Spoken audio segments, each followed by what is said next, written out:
different brands. Trek, Specialized, Cervelo, Giant. Wonder if you can guess which one that I've gone for. It's time to go and do that awkward thing where you pretend you're not filming, but you are filming, just to get a clip for the video. So let's go do that and collect the bike. All I need is my wallet. Right, let's go.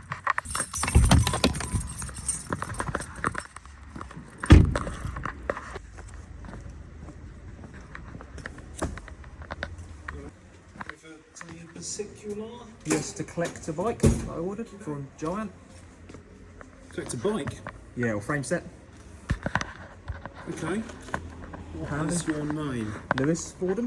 Back upstairs, I haven't got anything for... Not on our system. If it's Giant, it might be separate. Oh, right.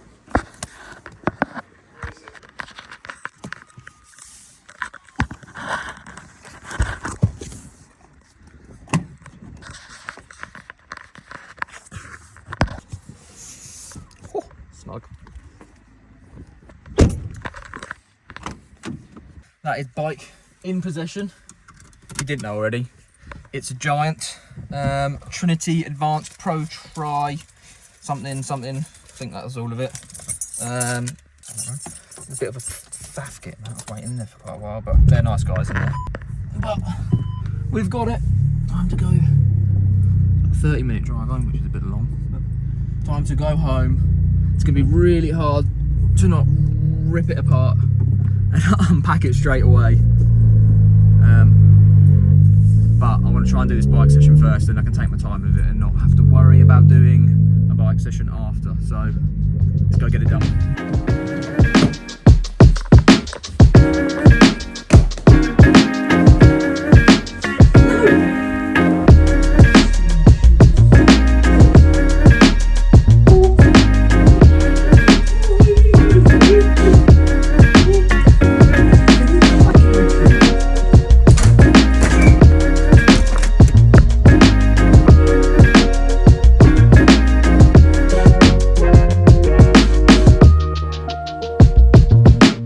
Switch it for tomorrow's easy 4-mile run. Reason being, it's getting a bit late. By the time I've set up Zwift, got on the bike, got the session done, had dinner, it'll probably be a bit too late to open up the box, obviously the bike, and have like a proper look and stuff. And I don't want to rush that, and I also want to make sure I film it and not just sort of tear into it and stuff. So 4 miles it's going to be today, nice and easy. And then unboxing the bike. Can't wait to see it. Very, very excited. So let's get this done. Hopefully it won't go too fast, although I'm very eager to get this done. So let's get cracking.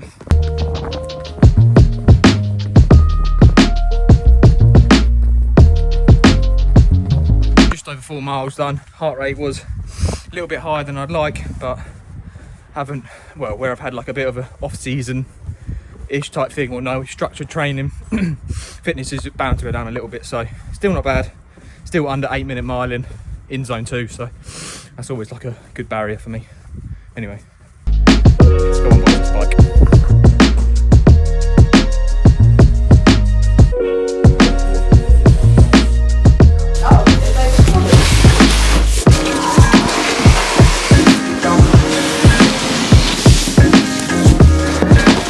Whilst I'm unboxing this, I'm going to talk about basically my reasons for getting this. I'll start by talking about my current bike. So I'll try and put some clips up or some photos up if I've got it.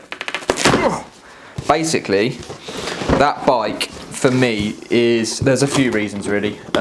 Firstly, it feels a little bit small. I've sort of like maxed out the stack height, and I could obviously go bigger if I got like custom parts for it and stuff like that, but I don't want to keep spending money trying to make a bike that doesn't quite fit me.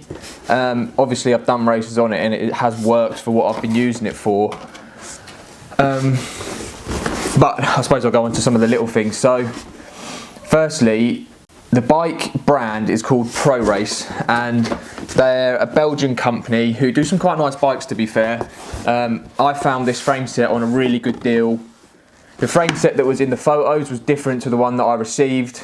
Basically, it has loads less adjustment than the one that I thought I was receiving. So, for example, the seat post clamp had 3 positions, like forward, middle and one at the back. This one had none, so you can't really get the seat that far forward. I've maxed that out, so I can't go any further forward. The integration on the bike's really good, but equally it was so hard to cable, it's so hard to work on. It's not very well, it looks aero, it looks great, but it just doesn't feel very well. It's like the finishing touches weren't quite there on it.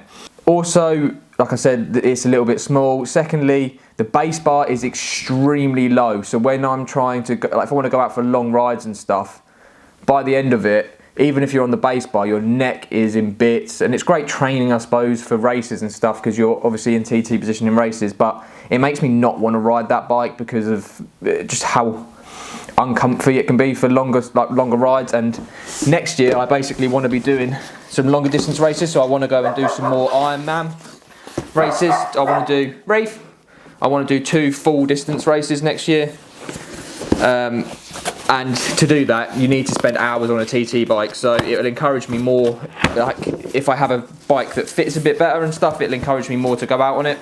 Also because it's like this really weird brand, it looks fast, feels fairly fast, but I have no idea actually how fast it is. And there's probably more reasons, to be honest, that I'll think of throughout this video, but I'll go on to why the Giant Trinity Advanced.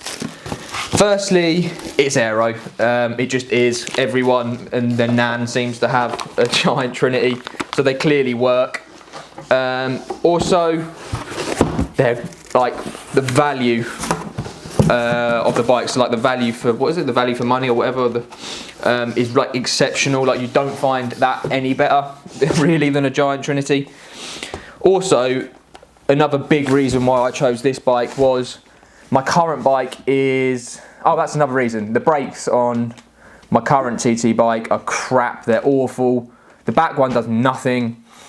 I think the design of the brakes, because they're all integrated into the design of the frame, because it's all made to look nice and be aero and stuff, which it probably is, but they don't work very well at all, unfortunately, which again, for like long rides and races, it doesn't make me want to ride that bike, and I want to ride my TT bike, obviously, to do as much training on it as possible. What was I going to say? Oh yeah, so the reason I went for the Trinity to do with brakes is that my current setup is all rim brake. Every TT bike these days seems to be disc brake. I can't afford to buy like a brand new £6,000, £7,000, £8,000, £10,000 bike, so that's why I went for a frame set, because then I can move everything from my current setup onto this frame set. And yeah, and it's really good value for money, and I got a good deal on it, so that helps. To be honest with you, I actually prefer the look of my other frame, like in terms of colourways and stuff. Like this has got that like rainbow effect on it, which is like cool, I suppose, but I actually think I prefer the colours on the other bike. I don't like that this changes colour in the sun, if I'm honest, but that's just me being picky. The other thing you know with Giant as well is they're so well made, because they've been around years, everyone rides them, you know what you're getting, whereas this other bike, this Pro Race Belgian company, they make no other parts for it. Like if the seat post went, or it's little things like the chainstay on the bike as well is attached to the frame, it's not one, so if that snaps then I can't replace it. I can't replace anything on there. The seat post system as well, the seat post clamp system doesn't work. So I have to do like some bodge jobs to get the seat to stay up. It's just, there's so many little things with that bike. Like it looks nice, it was good value for money, and it got me through my first races. But next year I really want to take this seriously, and we're doing some more full distance racing.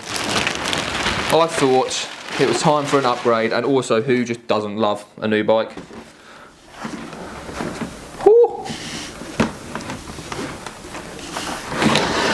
That's another thing as well, with that other bike, it has absolutely zero integration. So the top tube, yeah, it never had any like top storage box, it never had anything like that. Also the, what do you call it? It's like the mech hanger. No, that's the back. I don't know, this thing, mech, I suppose it is like derailleur mount, I suppose. isn't detachable on the other bike, so when I have gone one by on it, I can't remove it. So it's just little things like that, and if that snapped, I don't know, it's just, there's so many little things with the other bike that just make it annoying and make me not want to ride it. So yeah, opt for the Giant Trinity, the Advance Pro, something or other.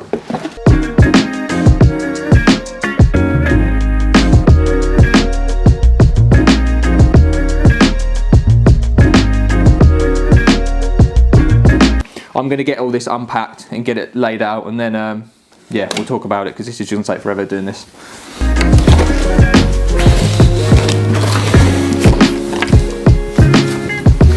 So I think I've pretty much got everything unpackaged now. This is obviously the frame. Take these off as well. This is the, you can play with that. This is the forks. I'm not going to unpackage these yet because I don't want to scratch them, but what I'm thinking of doing, because you don't touch that, mate, this comes with like a complete cockpit. Again, this is so light. This comes with a complete cockpit with extensions and stuff. When I transfer my other, because I've got drag to zero poles and stuff, which I'd probably rather use because they're a little bit nicer than these, that I might put these onto my old frame set and build up a bike on my turbo that I can use, kind of just like leave on there for a bit with some extensions and stuff. Try and get like a similar position. Might be quite cool. Probably won't, but just a thought. Got the aero bottle, which is a nice little bonus, isn't it? So many, like, I need to figure it all out. There's all like the stem. This feels heavy, really heavy. There's like the stem. This is their front hydration system, which I've heard is terrible, but might give it a go. Some more like stem parts. Obviously got the seat post. It comes with so much little gadgets. This is some more stuff for the cockpit. Yeah, comes with loads of stuff, but like I say, I'm not going to build this up in this video. This is more just to unbox it, have a look, show you guys what I've bought, the purchase I've made, and yeah. So I think I will end this video here. If you did enjoy it, please make sure you give it a thumbs up. Comment any questions you have down below. Let me know if you've got a Trinity actually and how you find it, and anything that I should know about for them. I did do a bit of research before, so I kind of know what I'm getting myself in for. But yeah, like I say, hope you enjoyed. If you did, please make sure you give it a thumbs up. Comment any questions you have down below. Subscribe to the channel if you are new, and I'll see you in the next one.